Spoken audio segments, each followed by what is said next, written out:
Welcome to the White House. Please be seated. It is a great honor for the President and me to have all of you here on the South Lawn. Who could ever forget that mere steps from here on a brilliant, cloudless morning in September of 1993, Prime Minister Rabin helped set Israelis and Palestinians on the unalterable path of peace, with the handshake seen round the world. Thank you for joining us and sharing this day of remembrance. I particularly want to thank Leah and Dalia, Noah, Yaval, and the Prime Minister's sister, Rahel, who is here with us. We are also honored to have members of Congress, Congressman and Mrs. Lantos, Congressman John Lewis, Congresswoman Nita Lowey. And we are also honored to have ambassadors from countries in the region. And we are very honored to have them representing those states and governments that worked with Prime Minister Rabin. There are many people we could thank for this occasion and this day, but most of all, I want to thank our friend, Leah. She and I have come to know each other, and I have come to admire and love her very much. We've been together through some of the most painful and joyous times that the world has seen in the last 6 years.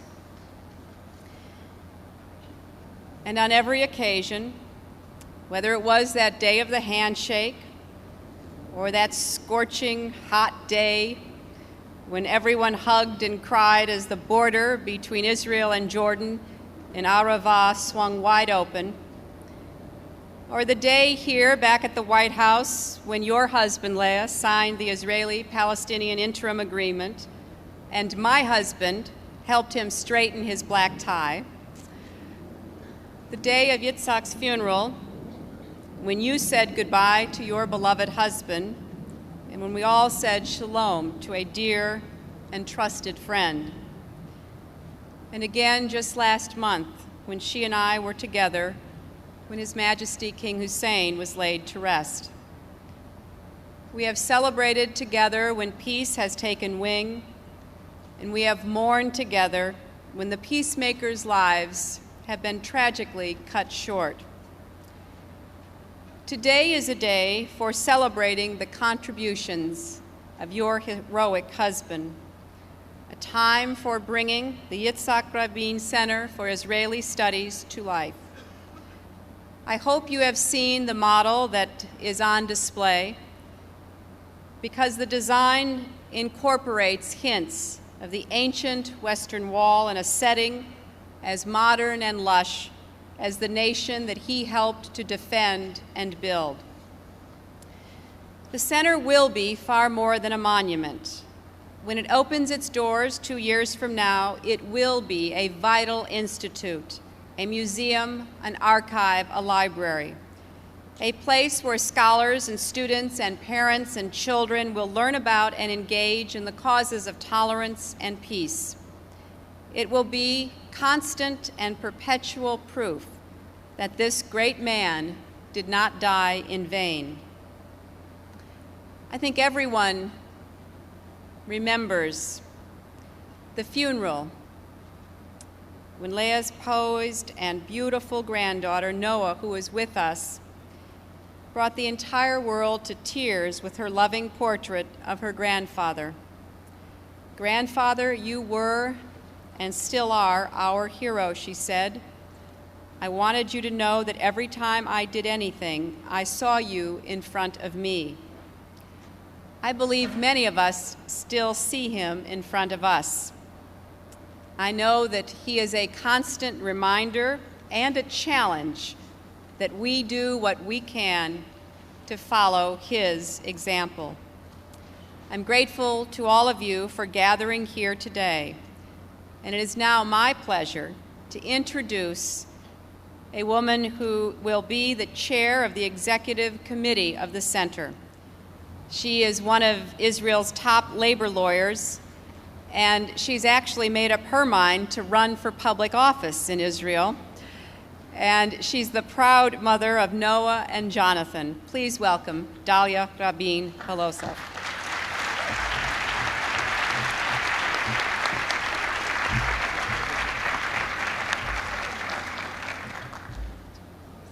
Mr. President, Mrs. Clinton, ladies and gentlemen, distinguished guests, dearest members of my family. Before I begin my speech, I wish to thank you personally, Mr. President, and especially you, Mrs. Clinton, for making this day come true. We highly appreciate the way you opened the White House, and we know it's all about you and us sharing the same feelings of admiration and true love to this wonderful man. The terrible feeling of loss and frustration after the brutal assassination and the commitment to commemorate him in the only way he deserves, the best. It is our sacred duty, and we are so lucky and so grateful to have you as our partners. Thank you.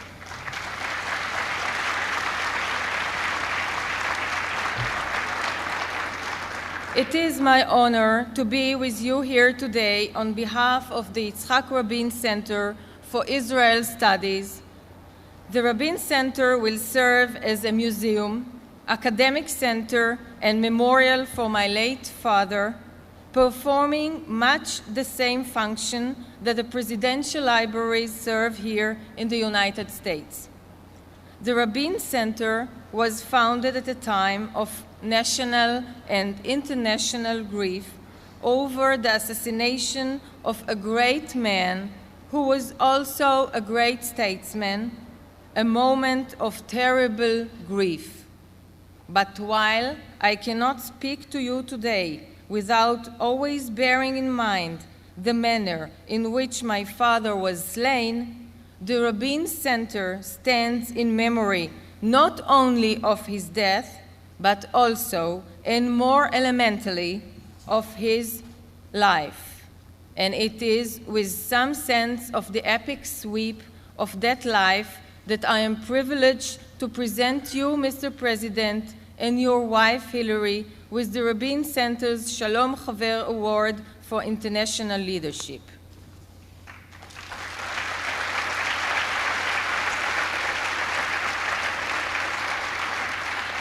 In an age where public service is derided, it is probably hopelessly old-fashioned to note that my father devoted his entire life to the service of our country and our people. It is not just that his life spanned the entire life of his country, rather it is that at times his life seemed to actually be the life of his countries. He was there at Israel's greatest moments of peril and triumph, at the key junctures that went into the building of a democracy dedicated to the preservation of the Jewish people. By the time he strode with the stiff walk of a soldier onto the White House lawn alongside yourself, Mr. President, in the fall of 1993, to shake the hand of Yasser Arafat, he had already had a career that any politician would envy.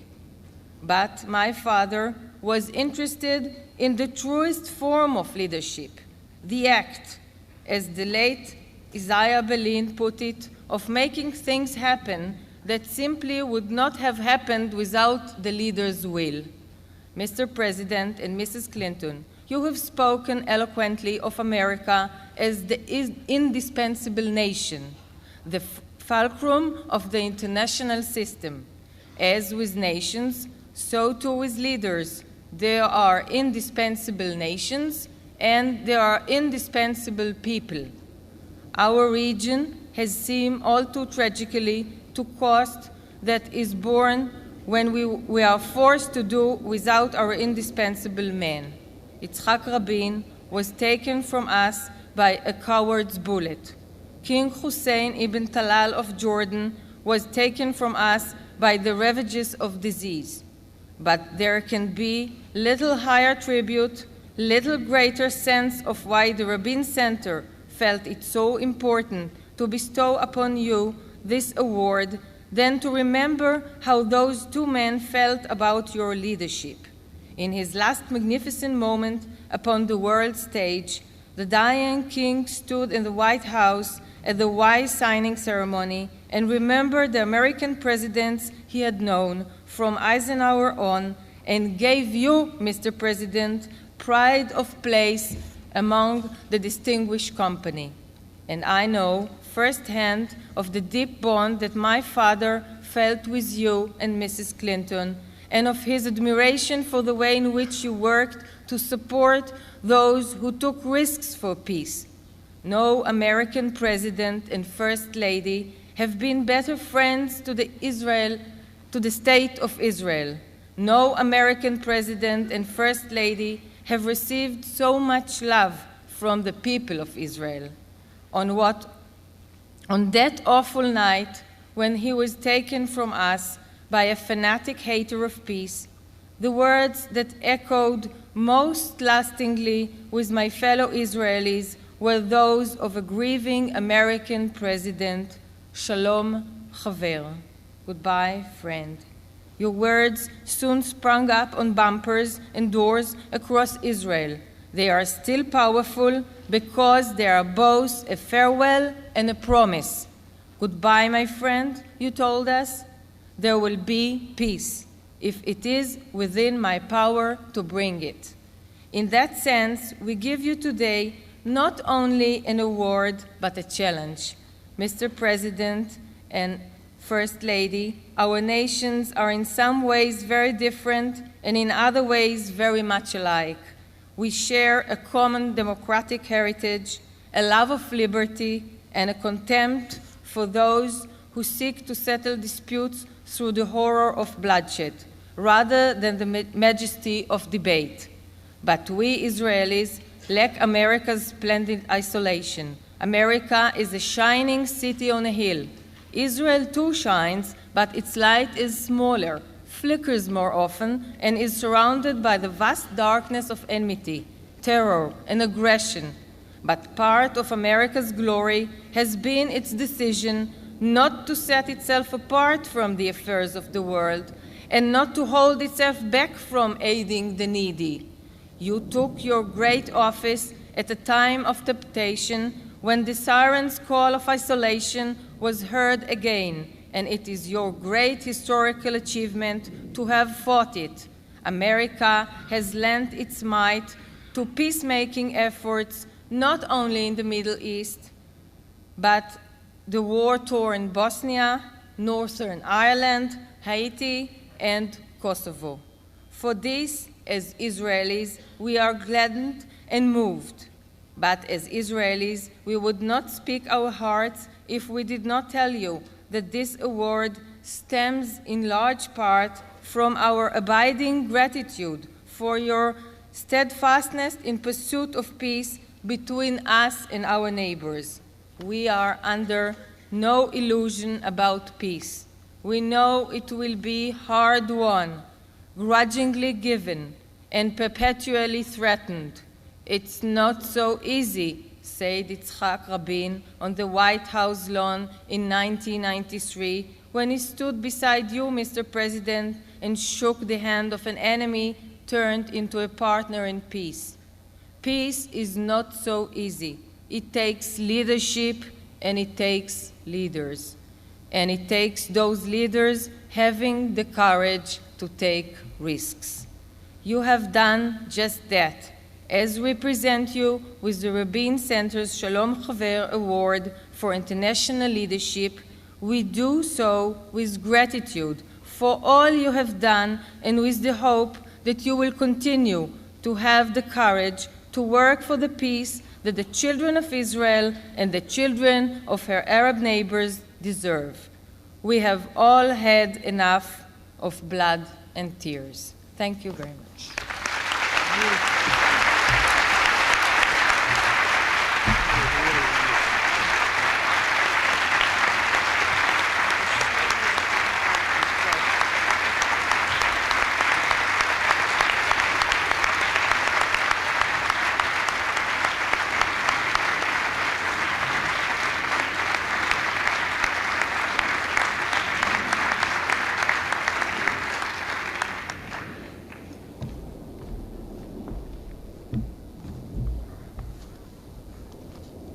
Mr. President, Mrs. Clinton, honored guests, members of the Congress and the Senate, members of the Diplomatic Corps, members of our wonderful family, and so many very, very dear friends of us. On the 4th of November 1995, in the glare of the floodlights, with the sound of the cheering, loving crowd and the strains of the Song of Peace filling the night air, there in the city square, the 3 bullets were fired and the Prime Minister fell. 3 bullets, 1 man, darkness.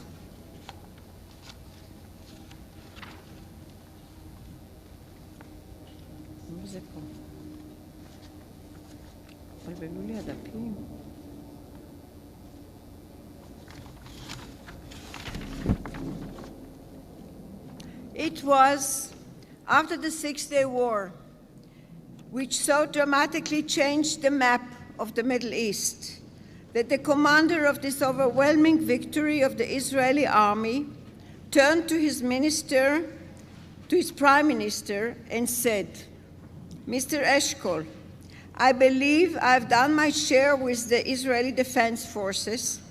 Would you now let me go as an ambassador to Washington?" Whenever Yitzhak told the story, he always recalled with great amusement how shocked Mr. Eshkol was and how he reacted. "You, Yitzhak, to Washington as an ambassador? What are you going to do there? Stand around in cocktail parties with a glass in your hand? You, the Palmachnik, the soldier?" Eshkol was truly surprised, but Yitzhak insisted. "I believe this victory has opened the opportunity for peace, and I want to start and give this peace a chance. Only the United States of America will be there to support us in this process. Let me go. I really believe this is the right time to try." In February 1968, we arrived in Washington and spent 5 wonderful years here. And though for various reasons, Yitzhak's aspirations for peace were then premature, it was later proved how right he was in believing and trusting the United States' constant support of our military strengths, and at the same time, their readiness to be there for us in any effort to advance the cause of peace.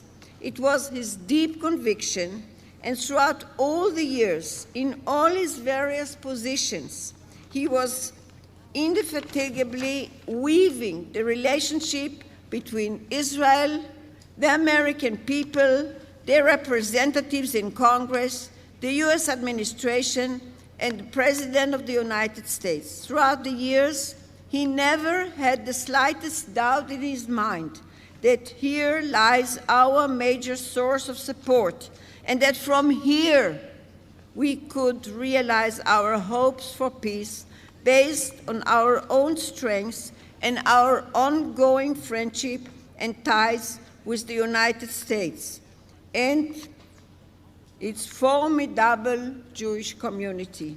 He always used to say, we do not expect the Americans to shed one drop of blood for our survival in the Middle East. Just give us the means. The White House and its lawn, and I'm looking at the door, and that was the door. You were twice coming out.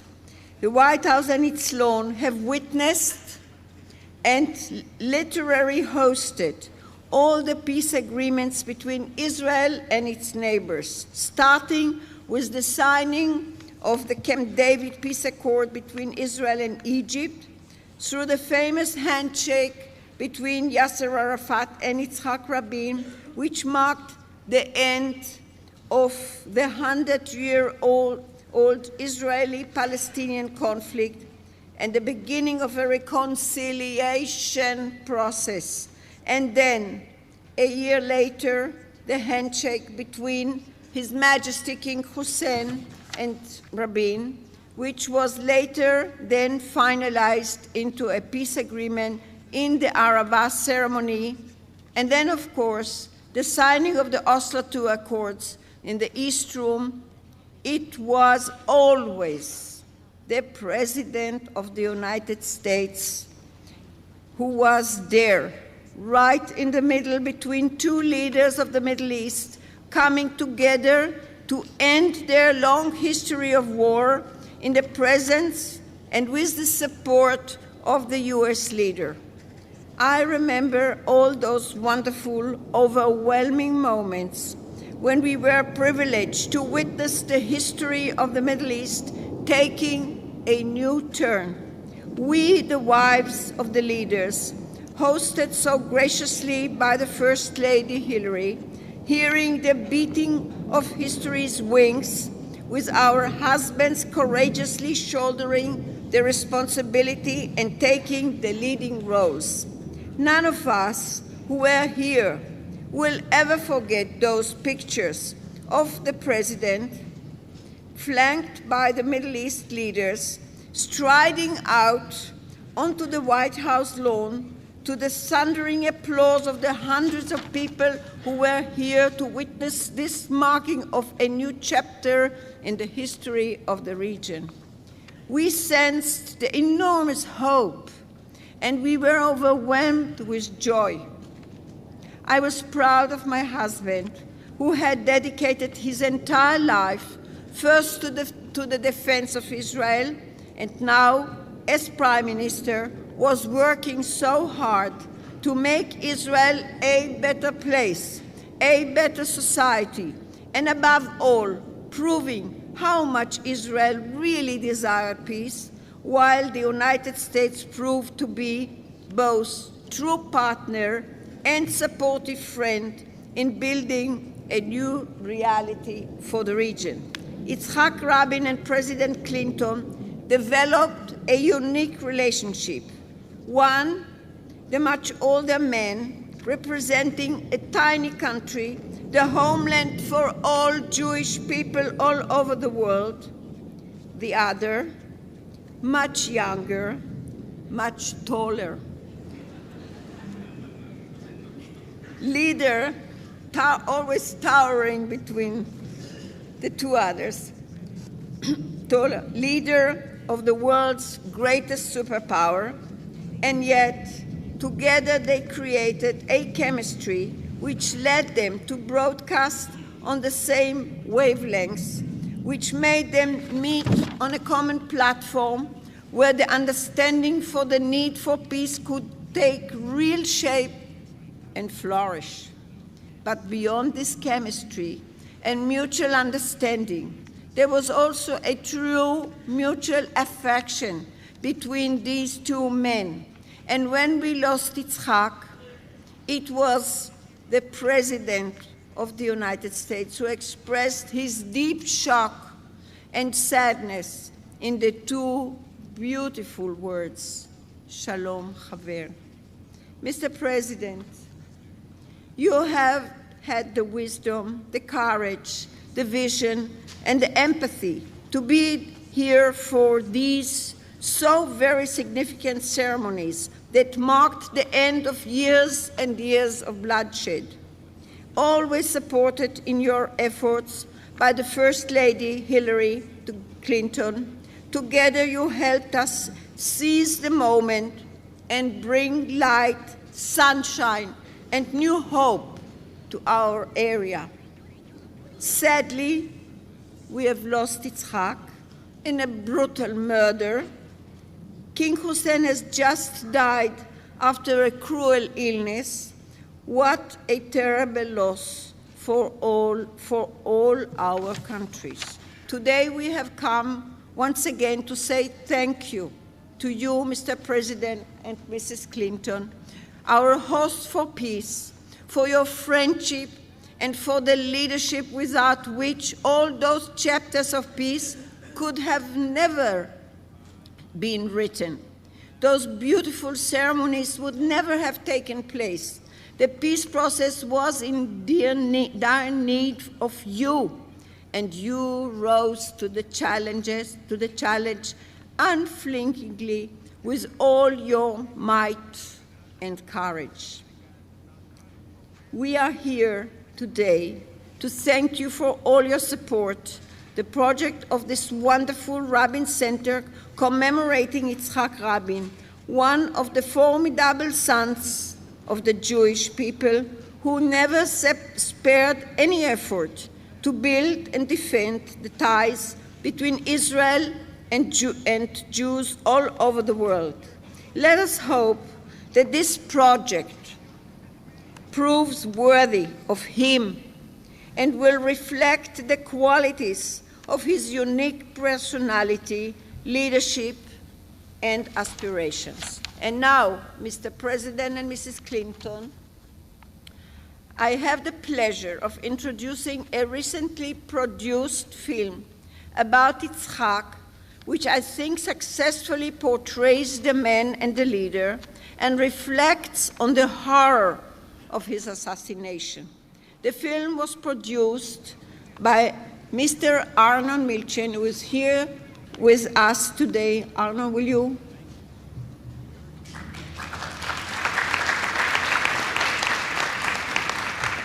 Who also serves as chair of the American Friends of the Yitzhak Rabin Center. I want to take this opportunity to thank you, Arnon, for creating such a beautiful and sensitive film and for his dedication to preserving Yitzhak's legacy. And now, ladies and gentlemen, we shall see the film itself.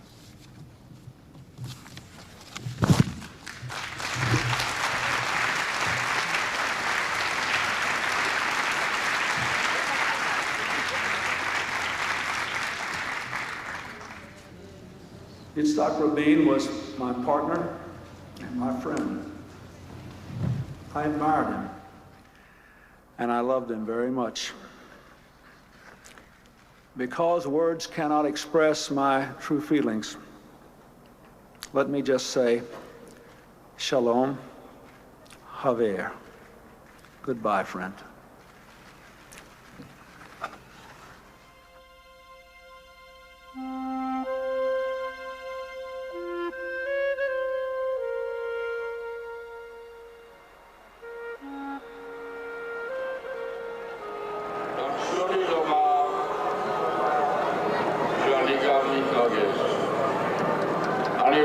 I wish to thank each and every one of you who have come here today to take a stand against violence and for peace.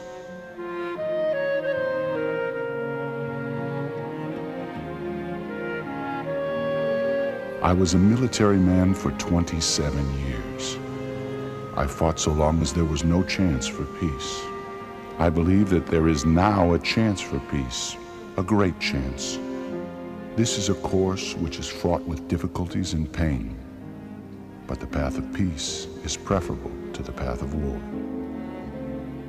Yitzhak Rabin lived the history of Israel. Through every trial and triumph, the struggle for independence, the wars for survival, the pursuit of peace, and all he served on the front lines.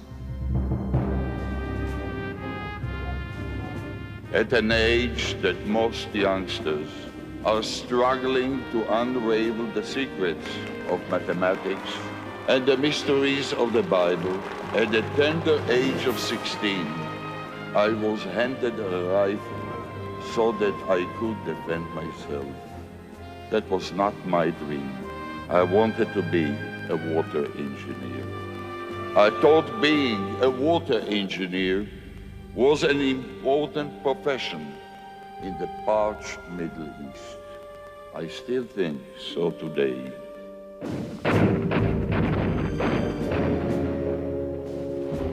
I had a platoon of teenagers. With no replacements left to fight, I had to send these kids into battle. When they arrived, they were ambushed. Over half these kids were killed. I do not remember how many were injured.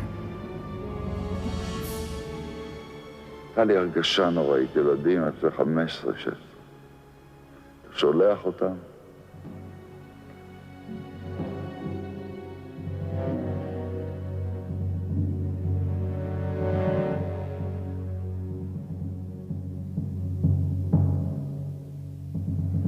I had never thought that a moment would come like this, when I would grieve the loss of a brother, a colleague and a friend, a man, a soldier who met us on the opposite side of a divide, a man I came to know because I realized, as he did, that we have to cross over the divide, establish a dialogue, and strive to leave for those who follow us a legacy that is worthy of them. For years, I secretly harbored the dream that I might play a part not only in gaining Israel's independence, but in restoring the Western Wall to the Jewish people, making it the focal point of our hard-won independence. Now that dream had come true, and suddenly I wondered why I, of all men, should be so privileged. I knew that never again in my life would I experience quite the same peak of elation. For me personally, the Six-Day War was the high point of a military career.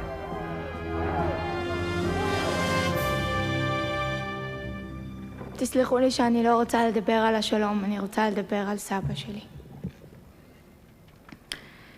תמיד מתעוררים מסיוט, אבל מאתמול אני רק מתעוררת לסיוט. הסיוט של חיים בלעדיך, וזה בלתי ניתן לעיכול. סבא, אתה היית עמוד האש שלפני המחנה, ועכשיו נותרנו רק מחנה, לבד, בחושך, וכל כך קר לנו ועצוב. אבל איך תנסה לנחם עם שלם, או לשתף אותו בכאב הפרטי שלך, כשסבתא לא מפסיקה לבכות? My dear wife, when I look back over 24 years of marriage, I am sure that despite all the irritating arguments, it would be difficult to find among the couples that I know a better pair than us. I am certain that there was great luck in my life when I married you. We have been through so much together in times so critical for all of us that it seems as if the content of our lives could fill the lives of scores of families. Many kisses to you and to Yuval. Yitzhak.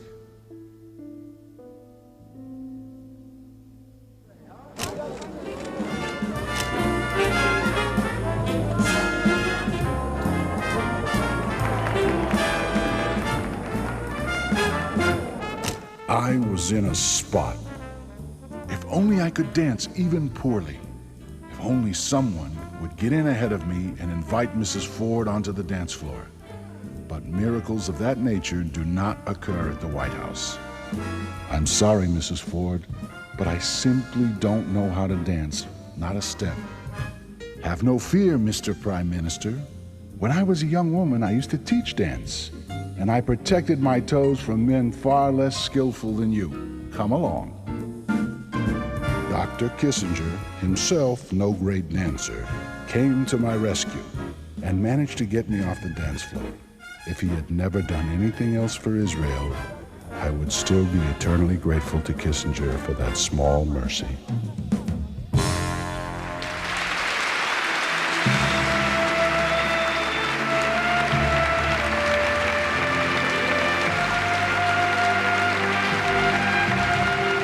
Allow me to make personal note. I, military ID number 30743, retired general in the Israel Defense Forces, consider myself to be a soldier in the army of peace today.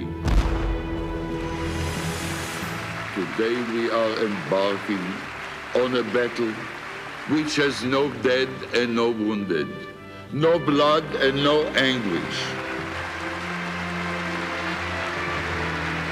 This is the only battle which is a pleasure to wage, the battle for peace.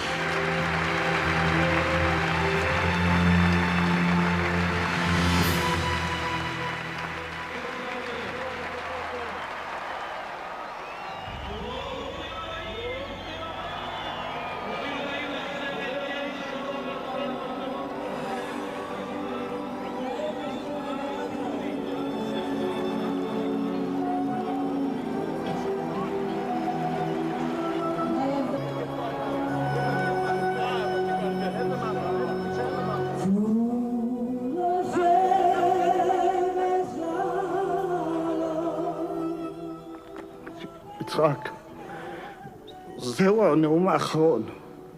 לא יהיו יותר. 5 דקות לפני שחלאת האדם ירה בך, שרת את שיר השלום מתוך נייר שנתנו לך בבית החולים, אחרי שהרופאים והאחיות בחו, נתנו לי את הנייר שמצאו בכיס הז'קט שלך. אני רוצה לקרוא עכשיו כמה מילים מתוך הנייר הזה. אבל קשה לי.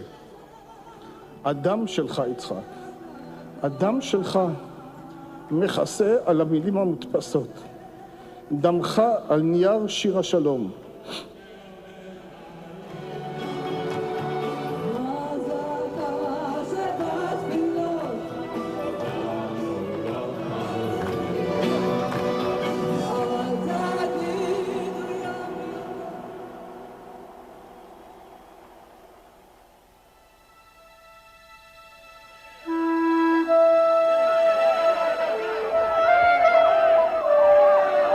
We should not let the land flowing with milk and honey become a land flowing with blood and tears. Don't let it happen. If all the partners to the peacemaking do not unite against the evil angels of death by terrorism, all that will remain are color snapshots, empty mementos. Rivers of hatred will overflow again and swamp the Middle East.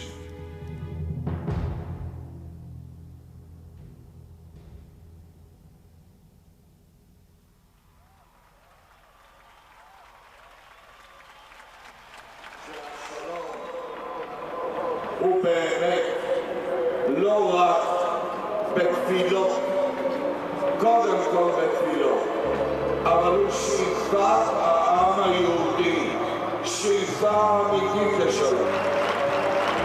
חייבת לשמר לציבור הישראלי, לציבור היהודי בעולם, לרבים רבים בעולם הערבי ובעולם החיצוני,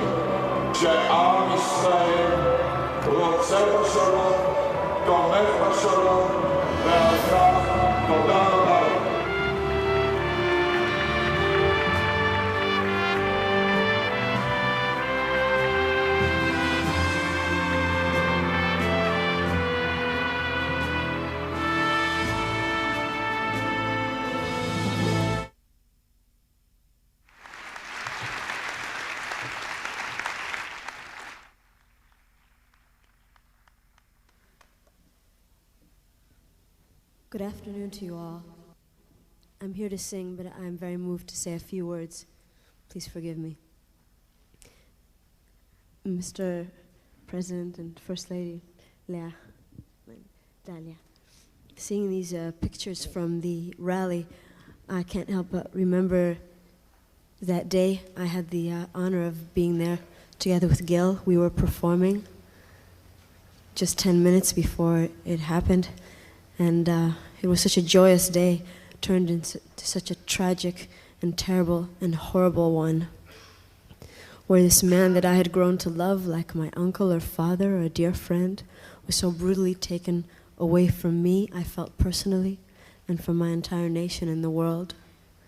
And I must tell you that from that day on, my life has not been the same and can never be the same. It's as if my life has been invested by a sense of mission or purpose that I'd never felt before.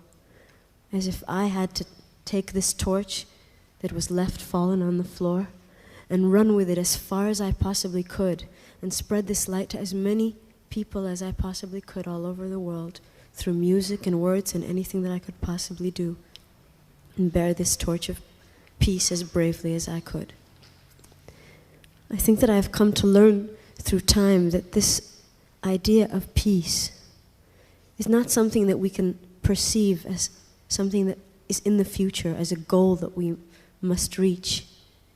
I think the only way that we can live with peace is if it is our lives, if everything that we do comes from a place of peace, if it is the way that we choose, starting within ourselves, with our families, with our neighborhoods, and then 10 minutes across the border to people who we are often so unfortunately educated to hate.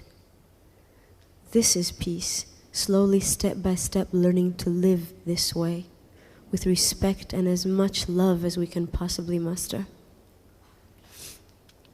Yitzhak Rabin had a beautiful way about him, which I loved so much, a combination of strength and modesty and wisdom and open-mindedness.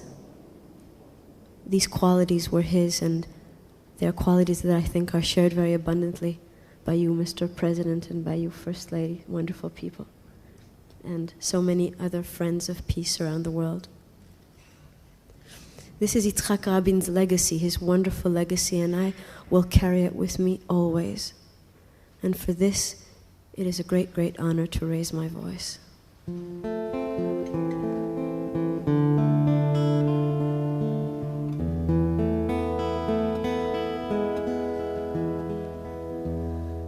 תנו לשמש לעלות, לבוקר להאיר,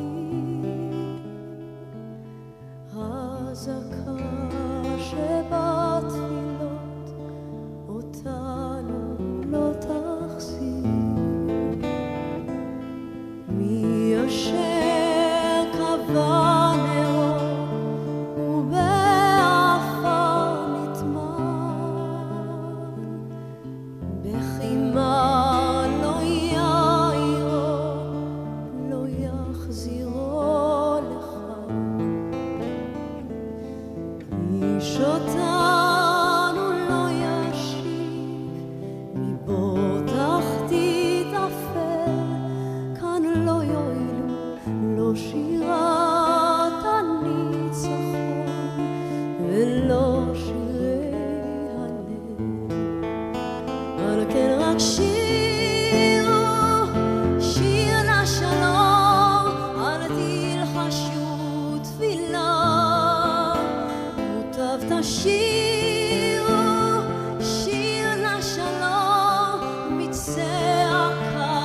רק שיר, שיר לשלום, אל תלחשו תפילה.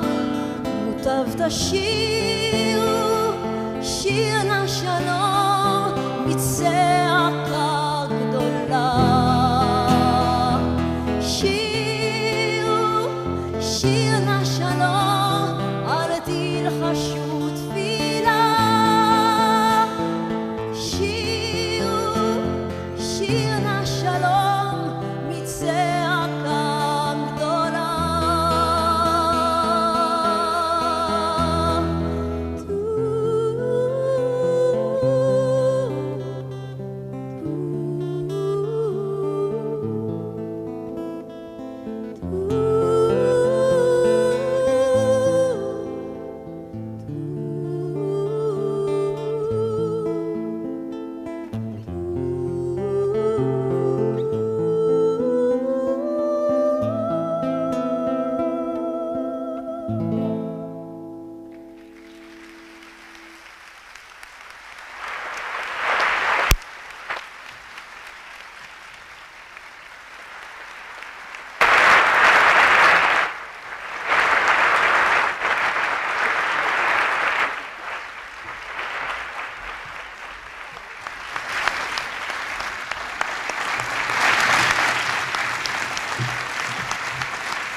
Ladies and gentlemen, as you know, His Majesty King Hussein of Jordan was Yitzhak's partner in the battle for peace. We all mourn the loss of the king, and I want to ask you now to observe a moment of silence in his memory.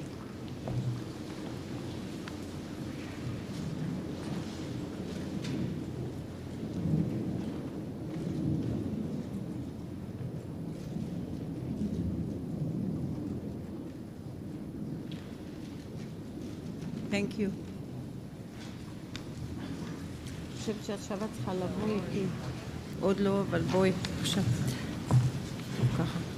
We are pleased to announce today that the Board of Directors of the Yitzhak Rabin Center for Israel Studies has decided to name the two gardens that surround the center in honor of Yitzhak Rabin's partners in peace.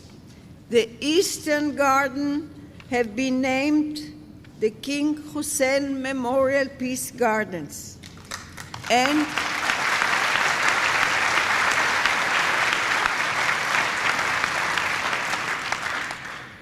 at a ceremony a few moments ago, we presented an official proclamation to the Jordanian ambassador to the United States, Mr. Marwan al-Masher.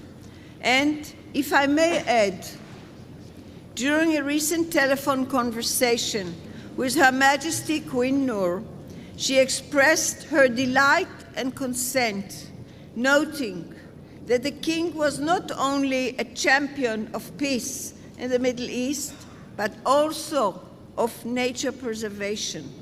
Thus, the Queen remarked that the tribute is not only an honor, but entirely appropriate. And now, I would like to invite the President and the First Lady to join us for the Center's Western Gardens have been named in their honor.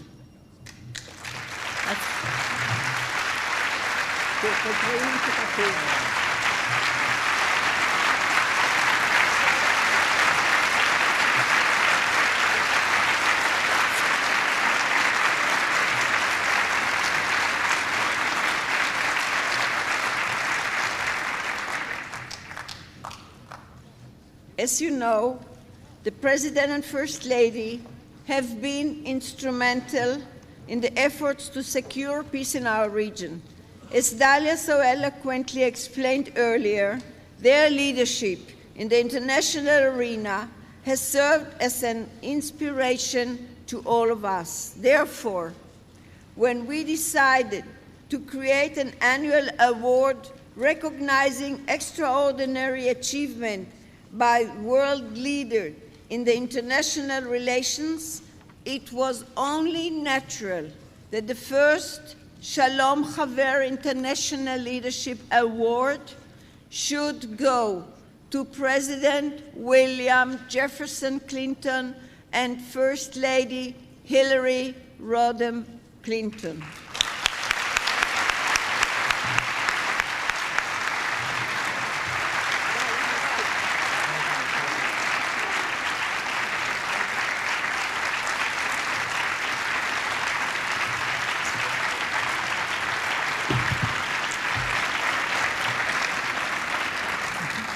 The 1999 Shalom Chaver Award for International Leadership, awarded to President William Jefferson Clinton and First Lady Hillary Rodham Clinton, with abiding gratitude and admiration for your courage in supporting those who took risks for peace, presented by the Yitzhak Rabin Center for Israel Studies, Washington, D.C., March 18, 1999. Mr. President.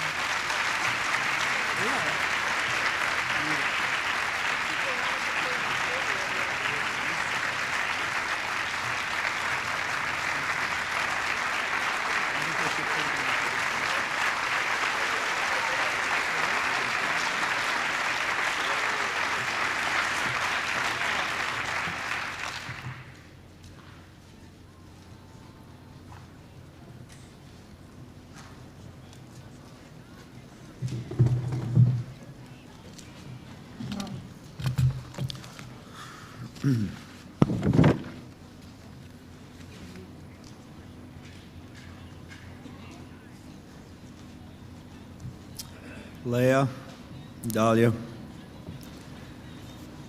Noah, Yuval, Tali, Rahel, Hillary and I are honored to welcome you here. We are honored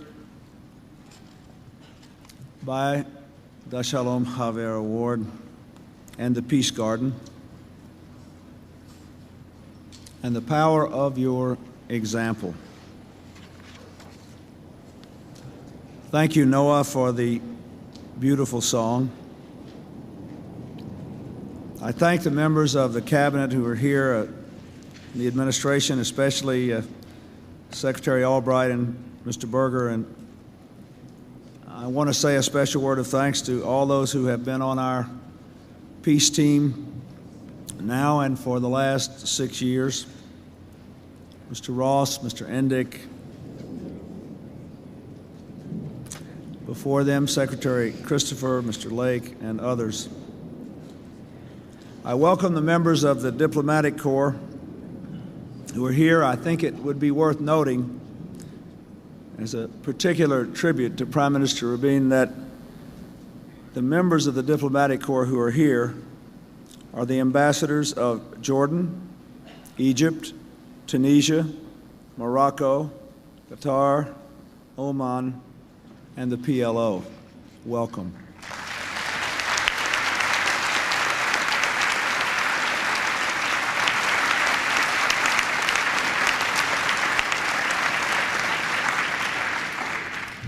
I thank Congressman Lantos, Lewis, and Lowy for being here. We have many distinguished guests from Israel, including General and Mrs. Mordechai and Mrs. Barak. We thank you for being here, all of our guests from Israel, and all of our American guests. Thank you for coming, in the words of Prime Minister Rabin, to make a stand against violence and for peace.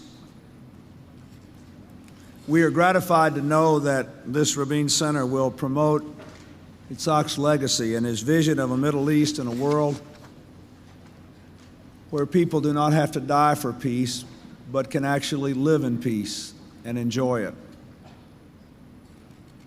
I still remember quite clearly the meeting we had in March of 1993 when the Oslo Agreement was still months away, but he had already foreseen the bold steps he would have to take.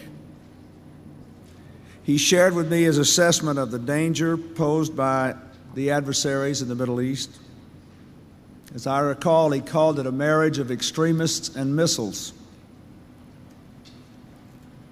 He understood that Israel needed a strategic peace, a circle of peace with others in the region to isolate and weaken extremists. All I could say to him then, and all I can do now, is to state again that as Israel takes risk for peace, the United States will do everything in its power to minimize those risks and advance that cause.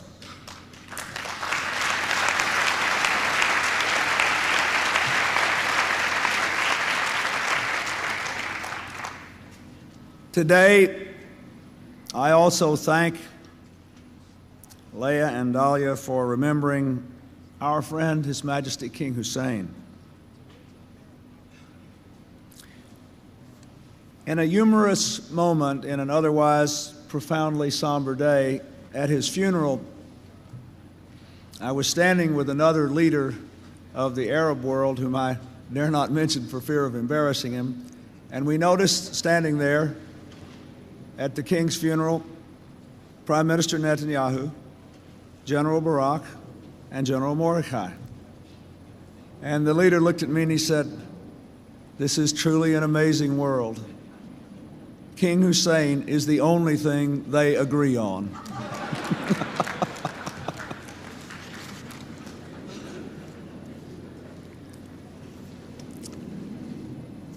Hussein and Yitzhak Rabin were brave soldiers who had the courage to tell the hard truth that there would be no security for any in the Middle East without fairness for all, that the time had come to lift people's hopes, not exploit their fears, to reach across the divide of history and hatred, to fulfill the true promise of the Promised Land.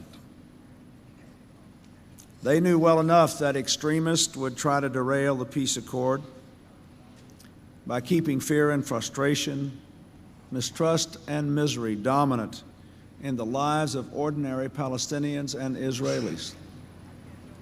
But they were determined to turn back the tide, and so they did. How we gloried in those brilliant days in 1993 and 1995, when the leaders of the Middle East gathered here to grasp hands and pledge to build a safer and better future. How we enjoyed those first halting steps toward reconciliation. Even then there was humor. I will never forget when Yitzhak promised me in September of '93 that he would shake Mr. Arafat's hand as long as there was no kissing.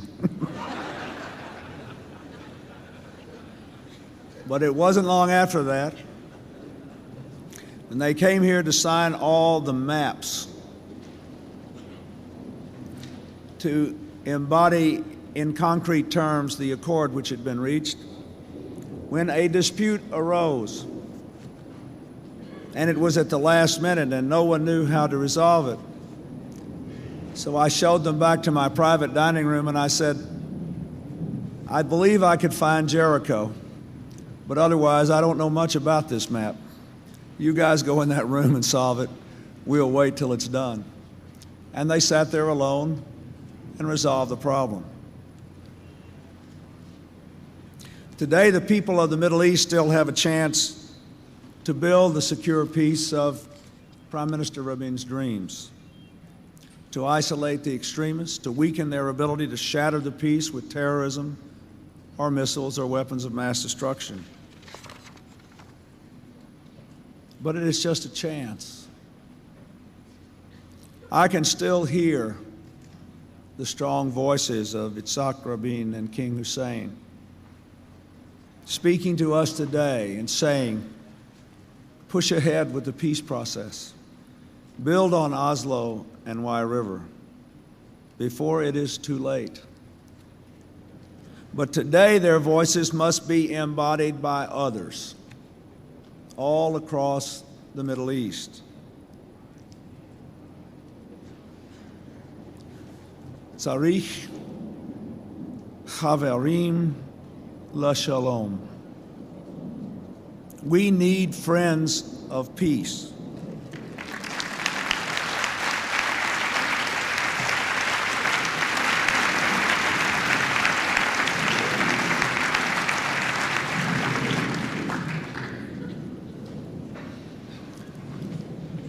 The loss of Yitzhak Rabin, the premature death of His Majesty King Hussein, make it time and past time for all in the Middle East to remember the wisdom of the ages. Life is fleeting. When we return to dust, our differences are as nothing. All that remains is our legacy. It must be an affirmation of our common humanity. Why is it we can only see the humanity we share when we lose someone we love? Long ago, Leah said it very well. In 1975, at a women's conference in Mexico City, she said this: "War solves nothing. Our area thirsts for peace for the benefit of all peoples living there.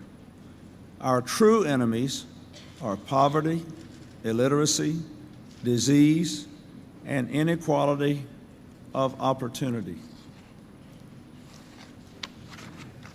Leah, you and Yitzhak lived the history of Israel together from your marriage in the year of your nation's birth. From the ashes of the Holocaust and the seeds of the diaspora, you fought for independence and survival. You helped to build the enlightened, vibrant, democratic society that Israel is today. And I want to say that we are very grateful to you for your sacrifices, for your contributions to help build an Israel that is strong and free, prosperous, and at peace. We thank you.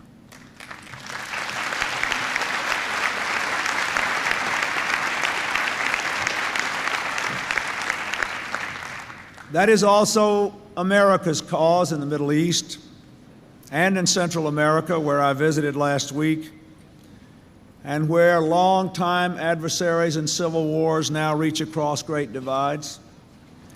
And in Northern Ireland, the land of my ancestors, whose leaders I met with yesterday, where we are so close to finishing the job. And in the former Yugoslavia, where we are determined to avoid in Kosovo a repeat of the terrible, senseless bloodshed of Bosnia. And in Africa, where too much blood still is being shed, but whose leaders came here this week in a remarkable display of unity to seek a partnership of freedom and opportunity with the United States. In all these places, the struggle for peace continues, and we must continue it in the Middle East, between Israelis and Palestinians and all across the region, because every day we delay the process of peace strengthens the extremists and supports their violent designs. I would like to close with 3 admonitions. We must not grow weary. The psalmist says, "Do good, seek peace, and pursue it." We must not harden our hearts in the face of all that has been lost. Shakespeare said it best: "The quality of mercy is not strained. It droppeth as the gentle rain from heaven upon the place beneath. It is twice blessed. It blesseth him that gives and him that takes. Let us give it and take it. And finally, we must not lose faith. Yitzhak Rabin once quoted these words from the poet Chernyakhovsky: "I believe in the future. That day will come when peace and blessings are born from nation to nation." And he added, "I want to believe that that day is not far off." With the help of a merciful God, we will hasten the day of Yitzhak Rabin's dreams. Shalom. Salam. Thank you and God bless you.